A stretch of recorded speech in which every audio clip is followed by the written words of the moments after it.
Guerreiros e guerreiras, vamos iniciar com mais uma aula, resumo de Direito Penal, essa é a aula de número 2, e fica ligado que vai ser show de novo!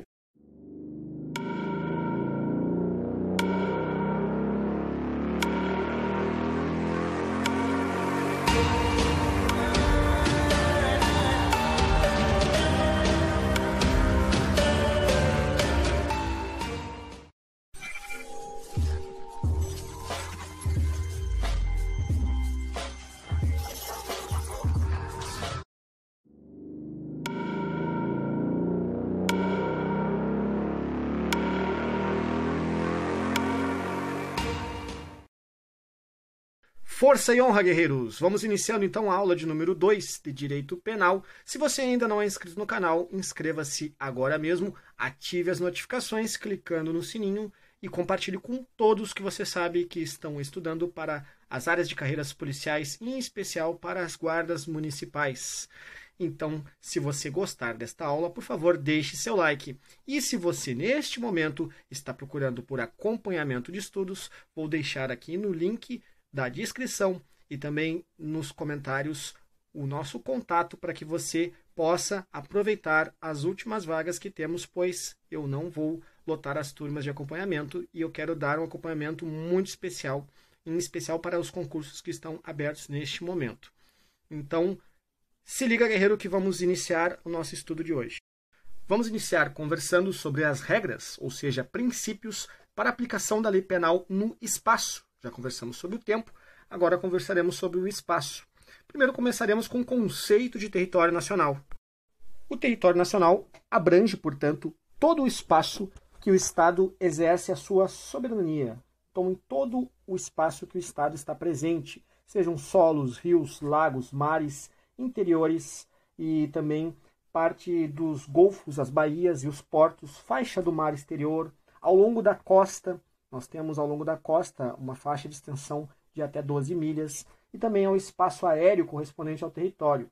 Isso está previsto nos parágrafos 1º e 2º do artigo 5º do Código Penal, onde você pode consultar. Aliás, se você ainda não pegou seu Código Penal, pausa o vídeo e pega na mão, porque durante a aula eu faço referências e você dá uma pausa e faz uma leitura, faz a anotação, grifa o que é importante, faz a anotação de novo, porque isso aqui é estudo ativo. Eu não quero que você só assista a aula, mas eu quero que você faça anotações. O princípio da territorialidade, então previsto no artigo 5º do Código Penal, é a aplicação da lei penal brasileira nos crimes cometidos no território nacional. Então, o que quer dizer? Que é a regra, no caso, este princípio que se divide em territorialidade absoluta ou temperada. Então, podemos perceber que pelo princípio da territorialidade absoluta, só a lei nacional é aplicável a fatos cometidos no seu território.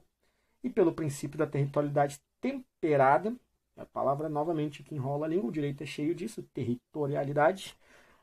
Significa que a lei nacional é aplicável a fatos cometidos apenas no seu território, certo?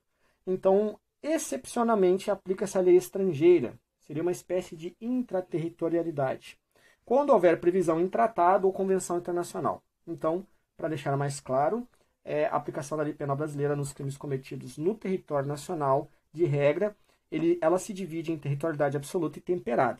Pelo princípio da territorialidade absoluta, certo? Só a lei nacional é aplicável a fatos cometidos no seu território. Já pelo princípio da territorialidade temperada, a lei nacional é aplicável a fatos cometidos no seu território, mas excepcionalmente nós podemos aplicar a lei estrangeira. E aí, nesse caso, damos o nome de intraterritorialidade. Quando, nesses casos, sempre quando houver previsão em tratado ou convenção internacional. E podemos ter uma atenção específica porque o Código Penal, no artigo 5º, adotou o princípio da territorialidade temperada. No que se refere ao princípio da extraterritorialidade, trazida pelo artigo 7º do Código Penal, é a possibilidade de aplicar a lei penal brasileira em crimes ocorridos no exterior. Observar que esse princípio só se aplica aos crimes, porque para as convenções vale a regra esculpida no artigo 2º da Lei das Contravenções Penais, certo? Mas, traduzindo aqui em esculpida, quer dizer escrita, né? Então, as duas formas de extraterritorialidade, seja ela incondicionada, na hipótese que a lei brasileira é aplicada a fatos ocorridos no exterior, sem que sejam exigidas quaisquer condições, e a condicionada na hipótese em que a lei brasileira só é aplicada a fatos ocorridos no exterior, mediante a verificação de certos requisitos. nós veremos nas próximas aulas e talvez ainda nesta. Então, o Código Penal adotou tanto a extraterritorialidade incondicionada prevista no artigo 7º, inciso 1º, quanto a condicionada do artigo 7º, inciso 2º. Existe uma série de nomenclaturas que não costumam ser cobradas em provas, mais especificamente as de nível médio, que são para as guardas municipais, talvez numa de nível superior, mas vamos deixar aqui para que você tenha o conhecimento, que seria, no caso, a princípio da nacionalidade ativa, que no caso se aplica a lei nacional do autor do crime, então quando o criminoso ele é estrangeiro, qualquer que tenha sido o local da infração cometida. E aplica-se no caso do artigo 7º, inciso 2º, a letra B do Código Penal. Dá uma consultada aí para você confirmar. Nacionalidade passiva, que aplica-se, no caso, a lei nacional do autor do crime, quando este tenha sido praticado contra um bem jurídico do seu próprio Estado. Isso se chama nacionalidade passiva. Ou contra a pessoa da sua nacionalidade. O princípio da defesa real ou da proteção aplica-se à lei referente à nacionalidade do bem jurídico lesado. Perceba que nesse caso é o bem jurídico e não a pessoa, qualquer que tenha sido o local da infração ou a nacionalidade do autor do crime. Neste caso, aplica-se os casos do artigo 7º, incisos 1, letras A e B, C e D, e parágrafo 3º do Código Penal. Temos também o princípio da justiça universal, também chamado de cosmopolita. Você não precisa decorar, quando for para decorar eu digo, certo?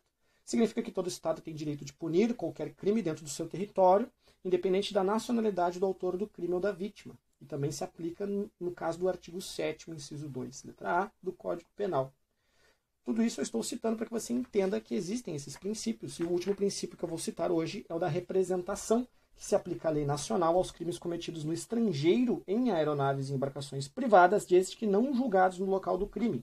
E também se aplica no caso do artigo 7º. Então, você já entendeu que o artigo 5º ao 7º do Código Penal é o que você tem que ler para esta aula. Agora, voltamos para mais um ponto de fundamental relevância, aqui bastante cobrado, a pena cumprida no estrangeiro. Ela é bastante cobrada em provas, porque, segundo o artigo 8º do Código Penal, a pena cumprida no estrangeiro atenua a pena imposta no Brasil. Perceba a palavra atenua, ela não isenta. Pelo mesmo crime, quando diversas, ou seja, quando diferentes, ou nela é computada quando idênticas. Isso está previsto lá no artigo 8º. Que significa que nela é computada quando são idênticas as infrações. Significa que são somadas. O dispositivo consagra, neste caso, o princípio do ne bis in idem, que proíbe que qualquer pessoa seja punido duas vezes pelo mesmo fato. Esse instituto que permite o desconto da pena cumprida no estrangeiro na pena aplicada no Brasil é chamado de detração penal. E é isso aí que cai em prova. Detração penal, ne bis in idem, e também o fato da pena cumprida no estrangeiro atenuar a pena imposta no Brasil. De acordo já com o artigo 9º do Código Penal, a sentença estrangeira, quando a aplicação da lei brasileira produz na espécie, a espécie seria o tipo penal, as mesmas consequências, pode ser homologada no Brasil para, no caso, obrigar os condenados à reparação de danos, à restituição de outros efeitos civis e também sujeitá-lo a alguma medida de segurança já prevista.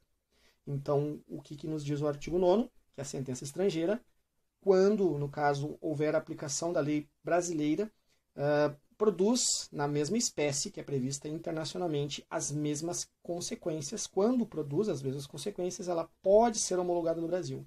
Então, a pessoa foi condenada no exterior e nota-se que há uma semelhança entre as legislações, entre as penas. Nós podemos homologar esta sentença aqui no Brasil para, no caso, reduzir, né, do que tem que ser cumprido ainda. E também pode ser para obrigar a condenada à reparação de danos e outros efeitos civis e além de sujeitá-la a medidas de segurança. Ainda nos termos do parágrafo único do mesmo dispositivo, a homologação depende de pedido da parte interessada para os efeitos, no caso, que estão previstos lá no inciso 1º. A da existência de tratado de extradição com o país de cuja autoridade judiciária emanou a sentença. O que significa isso? Que, no caso, somente a autoridade que expediu, que declarou aquela sentença, é que pode ter autoridade sobre isso. E a homologação, ou seja, a aceitação deste pedido da parte interessada, seja réu ou vítima, para os efeitos previstos nesse inciso 1º, é que exista um tratado de extradição com o país, né, de cuja autoridade judiciária emanou, ou seja, expediu aquela sentença, ou na falta de um tratado pré-existente, de uma requisição do ministro da Justiça para qualquer outro tipo de efeito. Referente à contagem do prazo penal, perceba que é penal e não processual, segundo o artigo 10 do Código Penal, o dia do começo inclui-se no cômputo do prazo. É importante que você tenha esse conhecimento. Contam-se os dias, os meses e os anos pelo calendário comum, em forma corrida. E tem uma série de nomes que a doutrina dá, que eu não pretendo citar aqui, porque nunca vi ser cobrado em prova.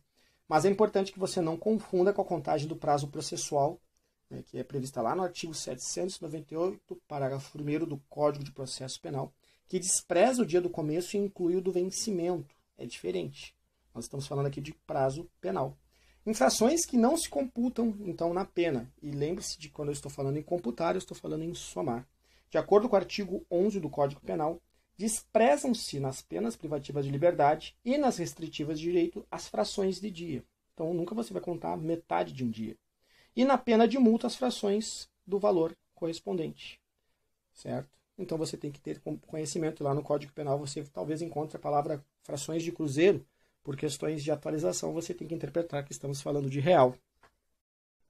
O artigo 12 do Código Penal nos diz que, referente à legislação especial, as regras gerais do Código aplicam-se aos fatos incriminados por lei especial, se esta não dispuser de modo diverso. Assim, no caso, quando houver disposição em sentido contrário do Código Penal em lei penal especial, esta deve ser adotada. E o que isso quer dizer? Que a lei especial prevalece sobre alguma lei geral. Sempre que você tiver uma lei específica, você deve levar ela primeiramente em consideração. Verifica-se também que essa mesma disposição é encontrada em algumas leis penais especiais, como é o caso, por exemplo, da Lei dos Juizados Especiais Criminais, a Lei do GCRIM, artigo 92 da Lei 9.099 de 95. Então, você tem que sempre levar em consideração, primariamente, a lei especial e depois a regra geral. Existe também alguma coisa chamada referente com conflito, também citado como antinômia, que é um conflito aparente de normas.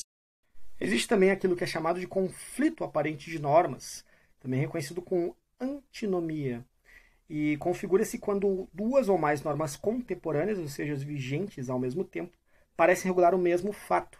E quem é que resolve o conflito? É óbvio que é o juiz, por intermédio dos princípios que estudaremos na próxima aula. Havendo um princípio chamado antinomia real, somente o legislador é que pode eliminá-lo. Tema de casa, leia o Código Penal, artigos 1 a 20, conforme a primeira aula. Se não entendeu alguma coisa, retorne na playlist, assista a aula número 1, em seguida a número 2. Deixe suas dúvidas nos comentários. Se quiser acompanhamento de estudos, mande sua mensagem para o endereço descrito embaixo aqui do vídeo. E força, guerreiros, questões todos os dias e estudo firme até a aprovação. Força!